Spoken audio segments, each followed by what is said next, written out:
নমস্কার শ্রোতা বন্ধুরা, ঋতধারা মনোরমা সাধু ইউটিউব চ্যানেলে সকলকে স্বাগত জানাই। আজ একটি নতুন গল্প নিয়ে এসেছি। আজকের গল্পের নাম গর্ভধারিণী। লিখেছেন প্রতিভা বসু। জায়গাটি সুন্দর। দূরে চোখ পাঠালেই ছোট বড় পাহাড়ের চূড়ো আলো ছায়া গায়ে মেখে নয়ন মোহন। ধুধু মাঠ, শালমৌহার বন, একটু গেলেই জঙ্গলের মধ্যে দুটি প্রস্রবণ। উদাত্ত নির্মল আকাশ, সামনের বাঁধানো ঘাট।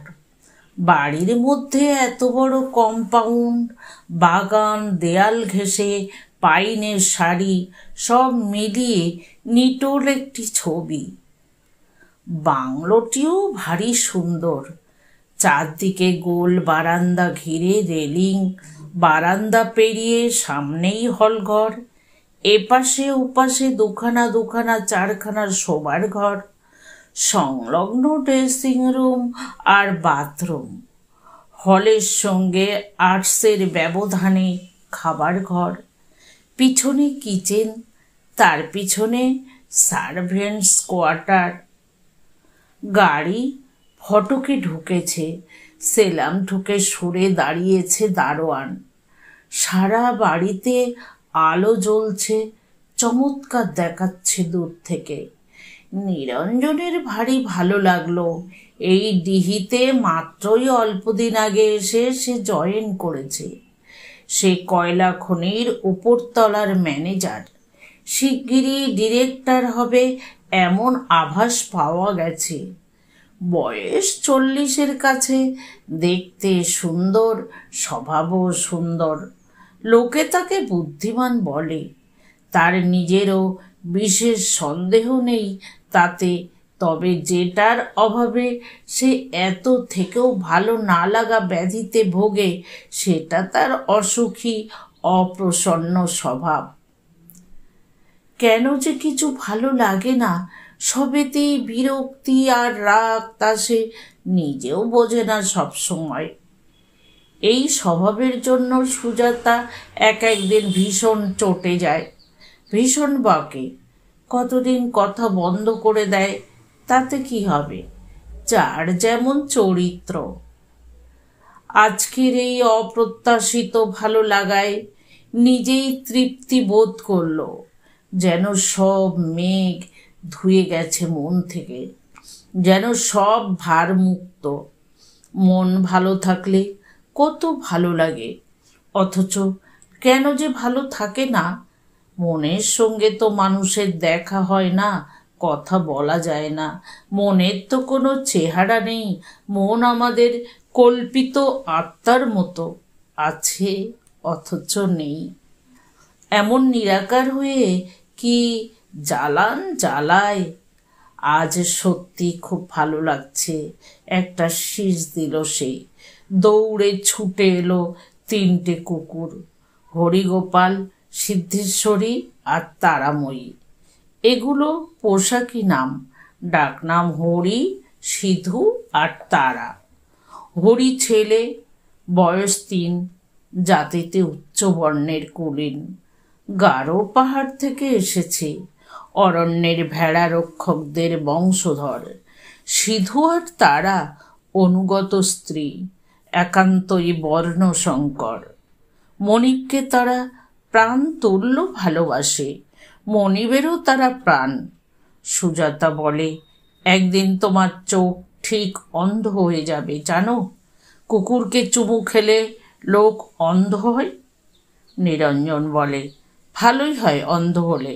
এই জঘন্য পৃথিবীটাকে আর দেখতে হয় না তাহলে।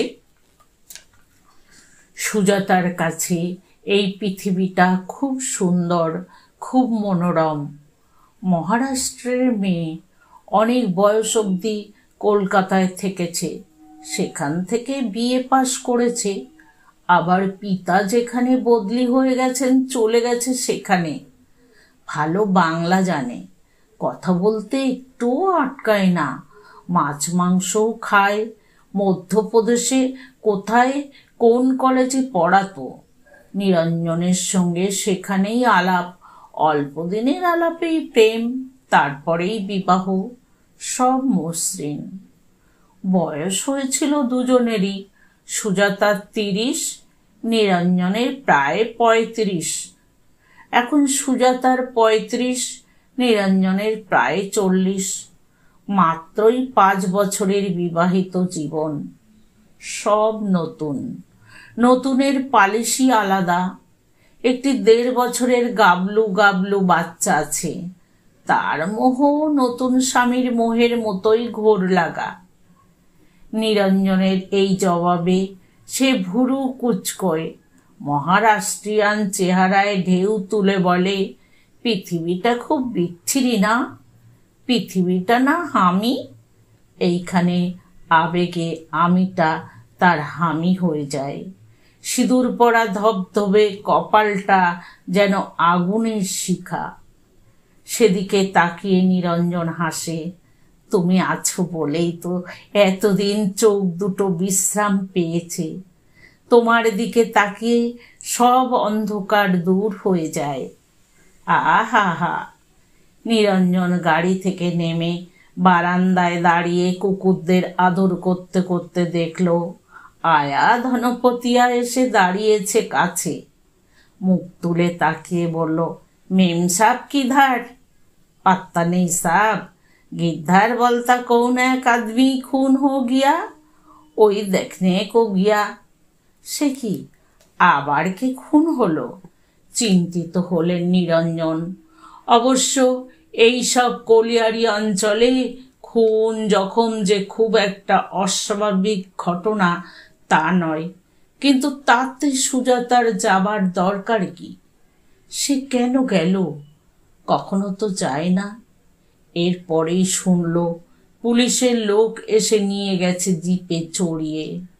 উৎকণ্ঠায় অস্থির হয়ে তক্ষুনি আবার গাড়ি নিয়ে বেরুচ্ছিল সুজাতা এলো। পুলিশের জিপেই এলো।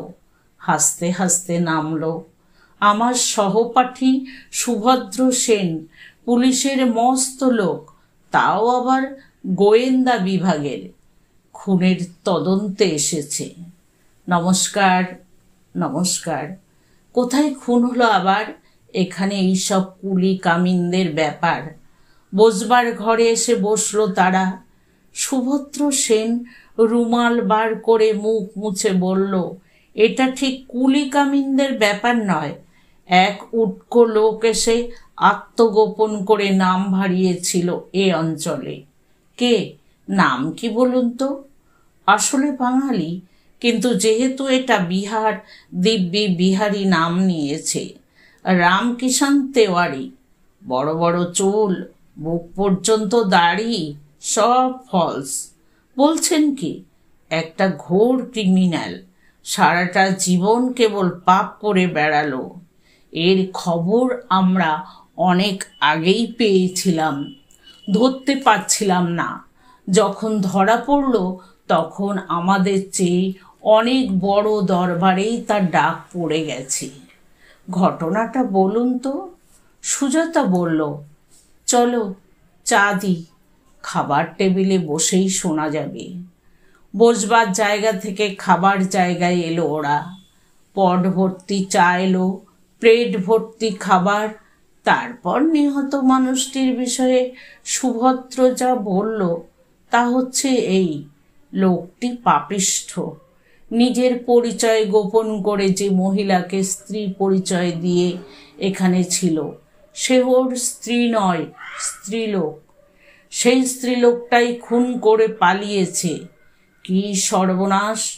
প্রথম জীবনে একটি অতি সুন্দরী, অতি গুণবতী মেয়েকে ফাঁকি দিয়ে বিয়ে করেছিল। মেয়েটি তার দাদার কাছে থাকতো, কলেজে পড়তো। বিয়ের জন্য তার বাবার 10,000 টাকা ইনসিওর করা ছিল। বোধহয় সেই লোভেই অথবা প্রেমেও পড়তে পারে, জানি না। যেভাবে পারে সেভাবেই বিয়ে করলো। মেয়েটির দাদার কাছেই শুনেছি শেষে নাকি লোকটা বিষ খেয়ে আত্মহত্যায় উদ্যত হয় বলেই মেয়েটি বাধ্য হয়ে বিয়ে করে। মেয়েটি বুঝি প্রেমে পড়েনি? পড়েছিল নিশ্চয়ই, নইলে বিষ খাওয়া খাই পর্যন্ত আর এগোই কি করে। কিন্তু দাদার ইচ্ছে ছিল না, লোকটিকে তার একেবারেই পছন্দ হয়নি। নিজের বন্ধুর সঙ্গেই বরাবর ভেবে রেখেছিলেন সে ছেলে ছিল সব দিক থেকেই যোগ্য, যাকে বলে একেবারে উপযুক্ত পাত্র, বরং তাদের পক্ষে চাঁদে হাত দেবার মতোই উপযুক্ত। সবচেয়ে বড় কথা, সেই উপযুক্ততা নিয়ে সেই ছিল প্রার্থী। বিলেত থেকে এসে বন্ধুর বোনকে দেখে সে পাগল। মেয়েটি ম্যাট্রিক পাশ করে আইএ পড়ছিল, কথা ছিল পরীক্ষা হয়ে গেলেই বিয়ে হবে। তার মধ্যেই এই সব বিপর্যয়। ডিটেলস বলে লাভ নেই, মোট কথা শেষ পর্যন্ত দাদার মতের বিরুদ্ধেই বিয়ে করে মেয়েটি। বেশ একটা মন কষাকষির ব্যাপারই হয়েছিল। তবে 10,000 টাকা আত্মসাৎ করার পরেই লোকটা স্ত্রীকে ছাড়েনি। স্ত্রীর প্রতি সত্যি সত্যি একটা ভালোবাসা ছিল প্রথমে। স্ত্রীরও জেদ ছিল স্বামীকে সৎপথে ফিরিয়ে আনার, কিন্তু তা পারেনি। নতুন বইয়ের মোহ কাটতে সামান্য সময় লাগলেও তা চিরস্থায়ী হলো না। মাঝখান থেকে 3টি সন্তান হয়ে গেল। শেষ শিশুটির জন্ম দিয়ে মহিলা সম্ভবত কিছুকাল অসুস্থ ছিলেন। সেই সময়েই বাড়ির একটি দাসীর সঙ্গে, মানে বুঝতেই তো পারছেন। বাহ, একেবারে গুণের নিধি, একেবারে। ভদ্রলোকের পেশা ছিল ওকালতি। বিয়ের পরে জোচ্চুরি ছেড়ে নিজের পৈতৃক শহরে এসে ওকালতিতেই বসেছিল। রোজগারপাতি খুব ভালো না হলেও মন্দ ছিল না। ওই দাসীর সঙ্গে লিপ্ত থাকতে থাকতেই আবার এক অল্প বয়সী বিধবা মহিলার সঙ্গে আলাপ হয়। উকিল তো, মহিলা বিপন্ন হয়ে একদিন ওর কাছে এসেছিল। অকালে মৃত স্বামী যথেষ্ট বিষয় আশয় রেখে গেছে, ঠকাবার লোকও জুটেছে অনেক, সুতরাং উকিল। লোকটির চেহারা সুন্দর ছিল, মন ভোলাবার কৌশল জানা ছিল। কয়েকদিনের মধ্যেই উপকারী বন্ধু হয়ে শুধু যে সম্পত্তির রক্ষণাবেক্ষণের কাজেই নিজেকে নিয়োজিত করল তাই নয়, মহিলার উপবাসী বুভুক্ষু যৌবনকেও বেশ ভালোভাবেই আপ্যায়িত করল এবং এই পথে এগিয়েই সম্পত্তিটি হস্তগত করল। সাংঘাতিক তো, কিন্তু স্ত্রী অন্তরায়।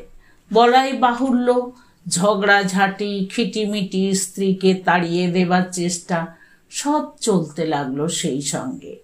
এর মধ্যে একদিন হঠাৎ দাদার সেই বন্ধু গিয়ে উপস্থিত। ওই শহরে তার পিসির বাড়ি। আরও 2-4 বার গেছে, কিন্তু দেখা করেনি। এবার করল। মেয়েটির দাদাই দেখা করে যেতে বলে দিয়েছিল বিশেষভাবে। দাদাকে মেয়েটি সব কথাই গোপন করত, তবু লোক পরম্পরায় নানা গুজব কানে যেত তার। বোন তাকে কোনো দিন নিজের বাড়িতে ডাকেনি। 8 বছরের বিবাহিত জীবনে নিজেও বেশি আসেনি। এ নিয়ে ভিতরে ভিতরে কিছুটা রাগ অভিমান থেকেই যাচ্ছিল, কিন্তু উদ্বেগ উৎকণ্ঠাও ছিল। চক্ষুকর্ণের বিবাদ ভঞ্জনের জন্যই এই অনুরোধটি বন্ধুকে রাখতে বলেছিল। বন্ধুটি তখনও বিয়ে করেনি না, কিন্তু বন্ধু এসে একটি ভীষণ ঘটনার মুখোমুখি পড়ে গেলেন। স্ত্রীকে হত্যা করতে গিয়ে লোকটা হাতে নাতে ধরা পড়ে গেছে। পুলিশে প্রতিবেশীতে বাড়ি ছাওয়া। গলা টিপে ধরেছিল। গো গো আওয়াজ পেয়ে ভৃত্য ছুটে আসে। দরজা বন্ধ ছিল। জোরে জোরে ঘা দিতেই ছিটকিনি হোড়কে খুলে যায়। দেখা যায় বুকের উপর হাঁটু চেপে বসে গলা টিপে ধরেছে। বলছেন কি ফাঁসি কাটে ঝোলালেন না? ঝোলানো গেল না। স্ত্রী 48 ঘন্টা অজ্ঞান হয়ে পড়েছিলেন। ওই সেই বন্ধু ভদ্রলোকই সব করলেন। হাসপাতালে নিয়ে যাওয়া, সেবা করা, ওষুধ পথ্য, শেষ পর্যন্ত কি হলো জানেন? ভালো হয়ে মামলাতে সাক্ষী দিলেন স্বামী তাকে কখনোই হত্যা করার চেষ্টা করেননি, লোকেরা ভুল বুঝেছে। এই বলে নানা রকম যুক্তি দিয়ে খালাস করে দিলেন স্বামীকে। অদ্ভুত। তারপর অবশ্যই আর স্বামীর ঘর করেননি। কোর্ট থেকে এসেই বাচ্চাদের নিয়ে কোথায় চলে যান, কাউকেই কিছু বলে যাননি। ওই ভদ্রলোক সেই বন্ধু? আমাদের ধারণা বন্ধুকে নির্ভর করেই গিয়েছিলেন। দাদার কাছে যে যাননি তা তো জানি। এই যে প্রায় গল্প কথা, গল্পের চেয়ে বড়। লোকটার দ্বিতীয় খুন সেই জমিদার গিন্নি। সে কি? আর সেই দাসীটা? মূল গল্পই সেটা। এরা সব ভদ্র মহিলা, এদের সঙ্গে পেরেছিল, দাসীর সঙ্গে পারেনি। সে ওকে টিট রেখেছে ব্ল্যাকমেইলের ভয় দেখিয়ে। পুরো 1 বছর গরু খোঁজা খুঁজে এতদিনে। লোকটার আসল নাম কি? সুখরঞ্জন রায়। কি? গল্প শেষ করলেন ভদ্রলোক। তারপর উঠলেন। কথা থাকলো যাবার আগে আর একবার আসবেন দেখা করতে। বাচ্চার খাওয়া দাওয়া, ঘুম, সাংসারিক কর্তব্য ইত্যাদি নিয়ে সুজাতা ব্যস্ত হয়ে পড়ল। নিরঞ্জন আলো নিভিয়ে চুপচাপ বসল সে বারান্দায়। নিরঞ্জনের মা নার্স ছিলেন। তারা 3 ভাই বোন মায়ের সেই স্বল্প উপার্জনেই বড় হয়ে উঠেছে। সন্তানদের মানুষ করে তোলার প্রতি তার যত্ন ছিল অপরিসীম। কলকাতার দক্ষিণতম অংশে ব্রহ্মপুর নামে একটা গ্রামে থাকত। ঝোপঝাড় জঙ্গলের মধ্যে বাড়িটি সুন্দর ছিল। বাবার মৃত্যুর পরে তাদের নিয়ে নিঃসম্বল মা এখানে এসেই উঠেছিলেন। বাড়িটি নিশীথ মামার। নিশীথ মিত্র মাকে যিনি সব বিষয়েই সর্বক্ষণ রক্ষণাবেক্ষণই করতেন। পিতৃহারা হয়েও যার জন্য তারা ভাই বোনেরা কখনো পিতৃহীনের বেদনা অনুভব করতে পারেনি। দিদি সবচেয়ে বড়। শোনা যায় এখানে যখন আসে তখন তার 6 বছর বয়স ছিল। তারপরে দাদা সুরঞ্জন, তার বয়স ছিল 4, আর সে নিজে তো একান্তই ছোট। বাবা বিষয়ে বলা যায় 3 ভাই বোনেরই কোনো স্মৃতি নেই, যা একটু দিদিরই ছিল। দিদি বলতো বাবা খুব সুন্দর ছিল, এছাড়া আর সবই ধুধু। মা এ বিষয়ে বড় একটা মুখ খুলতেন না, জিজ্ঞেস করলেও ভালো মতো জবাব দিতেন না। কিন্তু তার খুব জানতে ইচ্ছে করত। বাবা নামক সংজ্ঞাটা তাকে যথেষ্ট আলোড়িত করত। মায়ের চেহারা ছিল বিষাদের প্রতিমূর্তি। দেখতে সুন্দর ছিলেন। কি সুন্দর মোমের মতো মসৃণ রং, কি লম্বা চুল, টানা টানা চোখ, বেদনার উৎস। মাকে এত ভালো লাগতো নিরঞ্জনের। নিশীথ মামাকেও খুব ভালো লাগতো। নিশীথ মামার মুখেই হাসি সর্বদা অমলিন। নিশীথ মামা সর্বদাই তাদের প্রতি যথেষ্ট প্রশ্রয়ে প্রস্তুত। দিদির 15 বছর বয়সে দিদি যখন টাইফয়েডে মারা গেল, মায়ের শোক আর নিশীথ মামার শোক অভিন্ন ছিল। দিদি ক্লাস 10-এ পড়তো। মায়ের মতোই সুন্দর ছিল। খুব ভালো একটা বিয়ে ঠিক করেছিলেন তিনি। এই সময়েই সংসার থেকে সব বন্ধন তার ছিঁড়ে গেল। আর এই সময়ে সে আর তার দাদা জেনেছিল যে বাবা মারা যায়নি, নিরুদ্দেশ। মাকে দুঃখ দেবার জন্য তার ভাগ্যের একটা বড় রকমের ষড়যন্ত্র ছিল। দিদির শোকই তার শেষ শোক নয়। আইয়ে পড়তে পড়তে তার দাদাও মারা গেল। সে তখন ক্লাস 9-এর ছাত্র। দেখতে দেখতে ভরা পুরা বাড়িটা খাঁ খাঁ হয়ে গেল। দিদির শোকে বালক নিরঞ্জন আর দাদার শোকে কিশোর নিরঞ্জন এত জোরে জোরে দুটো ধাক্কা খেলো যে এক লাফে অনেক বছর পেরিয়ে এলো। সে গম্ভীর হয়ে গেল, চিন্তাশীল হলো এবং বিষণ্ণ হলো।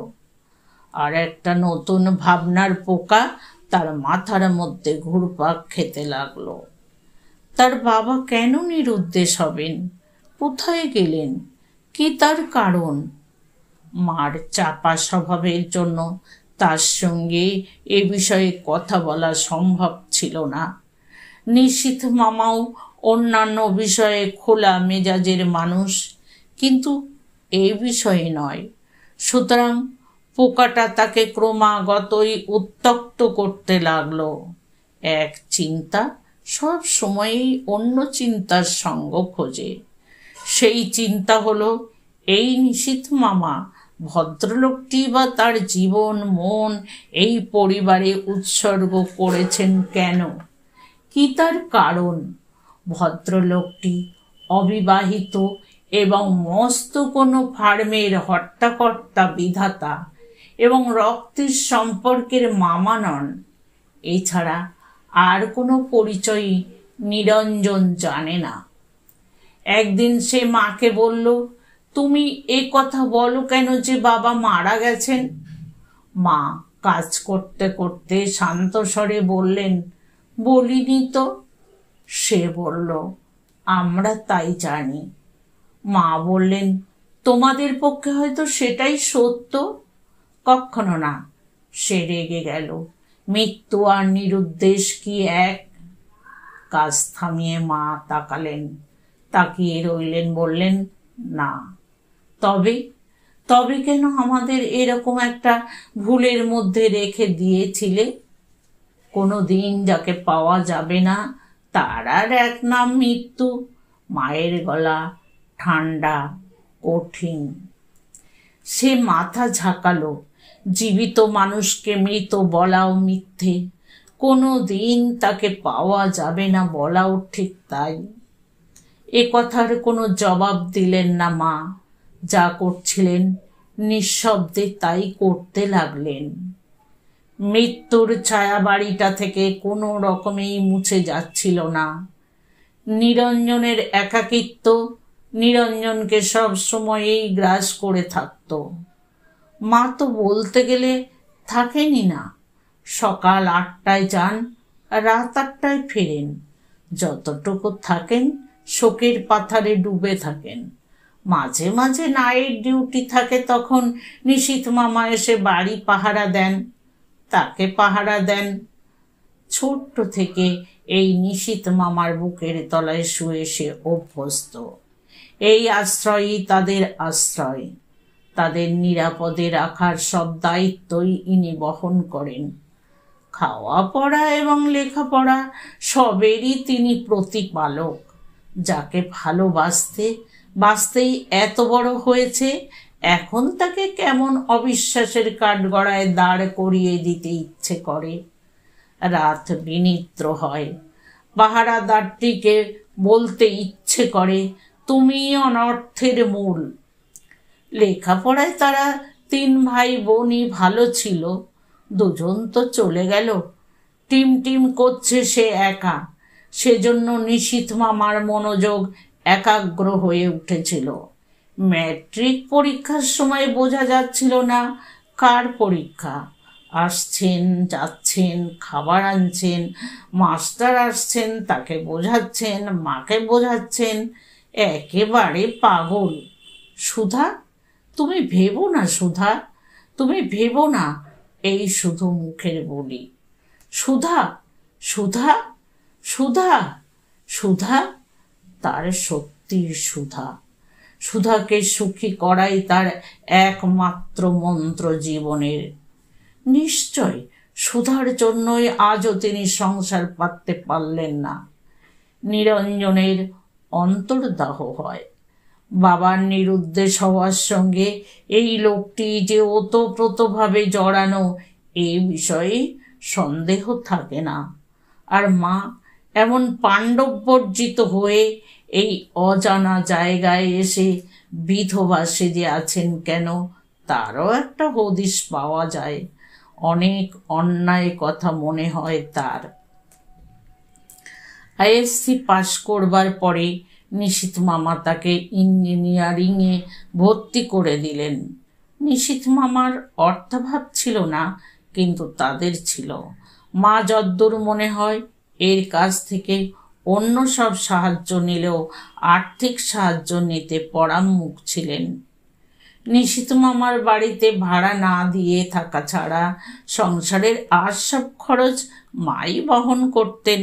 এ নিয়ে মার সঙ্গে অনেক রাগারাগি করতে দেখেছে সে। মা শোনেননি, কিন্তু তাতে কি, উপহারেই সব পুষিয়ে দিতেন। বছরে উপলক্ষ তো বড় কম হয় না। পুজো, ষষ্ঠী, জন্মদিন, পয়লা বৈশাখ, সব তারিখেই সব আসছে। মার কি করবেন? পরীক্ষায় তার সব কৃতিত্বই এই মানুষটির। ম্যাট্রিকে জলপানি পেয়েছিল, আইএসসিতেও প্রথম 10 জনের একজন। অবশ্য এই বিষয়ে তার নিজেরও যথেষ্ট জোর ছিল। সে এই অবস্থা থেকে উদ্ধার পাবার অস্ত্র হিসেবেই গ্রহণ করেছিল এই জিহাদ। নিশীথ মামার অক্লান্ত মনোযোগ আর তার চেষ্টা দুটো মিলে যেন ভাগ্য আর পুরস্কার। যদিও কৈশোর পেরোতে পেরোতে যেরকম একটা অদ্ভুত বিদ্বেষ সঞ্চিত হয়ে উঠেছিল লোকটির প্রতি, তাতে তার এই সাহায্য তাকে এক বিন্দুও সুখী করেনি, স্বস্তি দেয়নি। মায়ের জন্য এর এত টান তাকে রক্তাক্ত করেছে। নিজের পলাতক পিতার জন্য হাহাকারে ভরিয়ে দিয়েছে হৃদয়। তবু একান্ত স্বার্থপরের মতোই মেনে নিয়েছে সব উপহার। কেবল মনে হয়েছে এই সিঁড়িতে পা রেখেই উঠতে হবে তাকে। নিশীথ মামা খোলা গলাতেই বলতেন, সুধার জন্য আমি কি না করতে পারি। একদিন সে খপ করে বলেছিল, তাহলে তার স্বামীকে খুঁজে এনে দিন না। জোরে জোরে মাথা নাড়ল, না সেটা পারি না। তা যে পারেন না তা কি আর জানে না নিরঞ্জন? জানে। পারলে আর এখানে লোকচক্ষুর আড়ালে বাসা বেঁধে থাকবেন কি করে? ছি, আসলে মা হচ্ছে ওর প্রেয়সী। তবে মায়ের প্রেমিক উনি কিনা সেটা অবশ্যই ধরা যেত না। মা অসাধারণ ধীর স্থির, শান্ত, সংযত। যুবতী মেয়ে নার্সের জীবন খুব মসৃণ ছিল না সে সময়ে। মাকে অনেক উৎপাত সহ্য করতে হয়েছে, নীরবেই সহ্য করেছেন। মুখ্যত ওই নিশীথ মিত্র নামক ব্যক্তিটি তার সমস্ত ব্যক্তিত্ব নিয়েই দাঁড়িয়ে থাকতেন বলেই হয়তো সেটা সম্ভব হয়েছে। সেই হিসেবে এর অস্তিত্ব নিশ্চয়ই তাদের জীবনে আশীর্বাদ।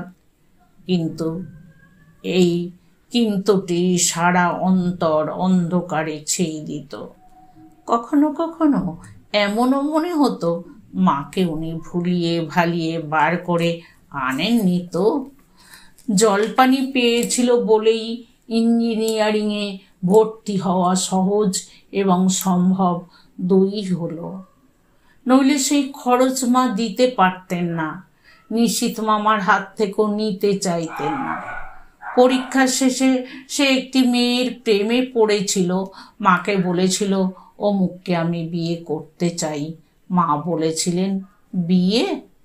সে বলল, এক্ষুনি নয়, তোমাদের উপর চাপাবো না, তবে চাকরি একটা জুটবে বলেই আশা করছি, 2-4 মাসের মধ্যে। তখন মা বললেন, বেশ তো। তারপরেই বললেন, মামাকে বলেছ? ভুরু কুঁচকে গেল তার, উদ্ধতভাবে জবাব দিল, তাকে বলবার কি আছে, সে আমার কে? মা অবাক নয়নে তাকিয়ে থেকে বলেন, তিনিই তো সব। নিরঞ্জন সে বলেছিল, মা তিনি বললেন এটা ভাষার সংশোধন। নিরঞ্জন তৎক্ষণাৎ বলল, সেসব বলেই সম্ভবত আমরা আমাদের বাবাকে সব করতে পারিনি। মা বললেন, কৃতজ্ঞ না হও, কৃতঘ্ন হয়েও না। এই বলে স্থান ত্যাগ করলেন। মার সঙ্গে ঝগড়া করবার জন্য, তর্ক করবার জন্য সে মরিয়া হয়ে উঠেছিল। মা সুযোগ দিলেন না, তবু সে পিছে পিছে গিয়েছিল। মা বেরিয়ে গেলেন। এর কয়েকদিন পরেই একটা চরম ঘটনা ঘটে গেল। অসময়ে বাড়ি ফিরে সে মাকে আর নিশীথ মামাকে নিভৃত কথা বলতে শুনে কান পাতল। নিশীথ মামা ঈষৎ উত্তেজিতভাবে বলেছিলেন, আর কতদিন তুমি এভাবে আত্মগোপন করে থাকবে বলতে পারো? কেন, কার জন্য, কিসের আশায়? মার মৃদুস্বর ভেসে এলো, আশা। কিভাবে আমি তোমাকে সেদিন তোমাদের বাড়ি থেকে বার করে নিয়ে এসেছিলাম সুধা, তুমি আমার। তবে এই লোকটা তার বাবাকে বঞ্চিত করে ঠিকই বার করে এনেছিল তার মাকে। ছাত করে সমস্ত শরীরের সব রক্ত মাথায় উঠে এলো নিরঞ্জনের। তার কান পুড়ে গেল। তার এতদিনের এত সন্দেহ, এত জ্বালা, যন্ত্রণা, অশান্তি সব একসঙ্গে আগুনের শিখা হয়ে দপ করে জ্বলে উঠল। লাফিয়ে ঘরে ঢুকল সে, আক্রোশে অন্ধ হয়ে নিশীথ মিত্রেরই আদরে যত্নে লালিত পালিত সুস্থ শরীরের সমস্ত শক্তি দিয়ে নিশীথ মিত্রেরই শার্টের কলার এমন জোরে চেপে ধরল যে তার চোখ দুটো বেরিয়ে আসতে চাইল। মা, এ কি বলে বিহ্বল গলায় চিৎকার করে ছুটে এলেন। তার চেয়েও প্রবল শক্তিতে এক ধাক্কায় সরিয়ে দিয়ে বলে উঠলেন, যত ভালোভাবেই মানুষ করো নিশীথ, সুখরঞ্জন রায়ের রক্ত যাবে কোথায়? আমার বাবার নাম তুমি উচ্চারণ করবে না। তোমাকে আমি মা বলে মানি না। তোমাদের দুজনকেই আমি ঘৃণা করি। নিশীথ মিত্র উঠে দাঁড়ালেন। কি পাগলামি করছো? শোনো, তোমাকে সমস্ত ঘটনাটা জানানোই উচিত ছিল। তোমার মায়ের সব বিষয়েই এত গোপনতা যে তিনি সস্নেহে হাত ধরেছিলেন। মনের উত্তাপটা তিনি বুঝতে পেরেছিলেন। নিরঞ্জন এক ঝটকায় হাত ছাড়িয়ে একদলা থুতু ছিটিয়ে ঝড়ের বেয়ে বেরিয়ে এলো। দেখল মা মূর্ছাহতের মতো পড়ে গেলেন মেঝেতে। কি হলো বলে নিশীথ মামা ঝুঁকে পড়লেন। সে বাইরে থেকে দরজাটা ছিটকিনি বন্ধ করে দিল। বার করে আনা স্ত্রীলোক নিয়ে এবার নিশীথ মিত্র যত খুশি প্রেম করুক। তারপর থেকে এই এতগুলো বছর কেটে গেছে। দেশে দেশান্তরে নিরুদ্দেশ পিতাকে খুঁজেছে বই কি, প্রত্যক্ষভাবেও খুঁজেছে, পরোক্ষেও খুঁজেছে। অন্যমনস্ক উদাসীন দেখলেই সুজাতা জিজ্ঞাসা করে, মাঝে মাঝে তোমার কি হয় বলো তো? যেন সংসার থেকে সমস্ত অস্তিত্ব নিয়ে বেরিয়ে গিয়ে কি ভাবো। সুজাতাকে বলতে পারে না। তার মন প্রাণ জুড়ে নেপথ্য সঙ্গীত হয়ে কত দুঃখের আগুন তুষ হয়ে জ্বলছে। মাকে ক্ষমা করতে পারুক না পারুক, ভালোবাসা যে মরে না। নিশীথ মামাকে ঘৃণা করতে চাইলেও বারে বারে ওই একই ভালোবাসার জোয়ার ধুয়ে দিয়ে যায় সব। যত বেদনা পিতার জন্য, ততোধিক বেদনা ওই অপরাধী মানুষ দুটির জন্যে। এ বিষয়ে সে যে কত অসহায় কেমন করে জানাবে সুজাতাকে? সুজাতা জানে তার পিতা মাতা দুই মৃত, জগতে একা মানুষকেই সুজাতা মাল্যদান করেছে। আস্তে আস্তে কখন যেন নিভে এসেছিল আগুন, কখন যেন হতাশার অন্ধকার ছিঁড়ে আলোর উদ্ভাস স্পষ্ট হয়ে উঠেছিল। চাকরিতে উন্নতি হয়েছে, বিয়ে করেছে, সন্তান জন্মেছে, আর সুখ অবচেতনের গভীরে যা থাকে থাক। চেতন মন তার এক ধরনের তৃপ্তিতে প্রায় ভরে উঠেছিল। আর তারপরে কিনা এই নিরঞ্জন হাসবে না কাঁদবে ভেবে পেল না এখন সে কোথায় যাবে, কি করবে। গভীর যন্ত্রণায় দৈহিকভাবে কেঁপে উঠল। বুকের উপর দিয়ে একটা কান্নার ঢেউ প্রচণ্ড হয়ে গড়িয়ে ভেঙেছিল পাজরা। পরাজয় আর অপমানের তীব্র কষাঘাতে কে যেন তাকে চুলের মুঠি ধরে তুলে দিল চেয়ার থেকে। সে উঠল, অন্ধকার সিঁড়ি বেয়ে নেমে আচ্ছন্নের মতো পার হয়ে গেল কম্পাউন্ড। বাড়িটাকে পিছনে ফেলে হাঁটতে লাগলো। কোন দিকে? পূবে না পশ্চিমে, উত্তরে না দক্ষিণে, ডাইনে না বাঁয়ে? এদের লাশ কাটা ঘরটা কোথায়? তারার আলোয় পথ দেখতে দেখতে অস্ফুটে উচ্চারণ করল, হায় রে আমার হতভাগ্য গর্ভধারিণী। বন্ধুরা, গল্পটি এখানেই শেষ হলো। যারা প্রথম থেকে শেষ পর্যন্ত শুনলেন তাদের অনেক ধন্যবাদ। দেখা হচ্ছে পরবর্তী কোনো গল্পে। ততক্ষণে সুস্থ থাকুন, ভালো থাকুন।